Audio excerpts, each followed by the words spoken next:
Hi, today let's make crab masala fry.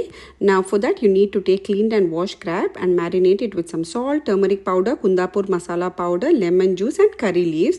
Now Kundapur masala powder you can easily get it in any Manglorean store.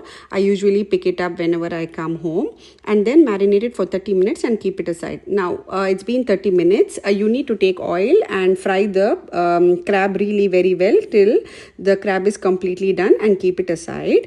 Now to the same pan, I'm adding in some chopped onions, chopped tomatoes along with some curry leaves and give it a good toss till the onion turns mushy and the tomatoes turn mushy. You need to toss it, and now I'm adding in some chopped garlic, coriander leaves and again give it a good stir.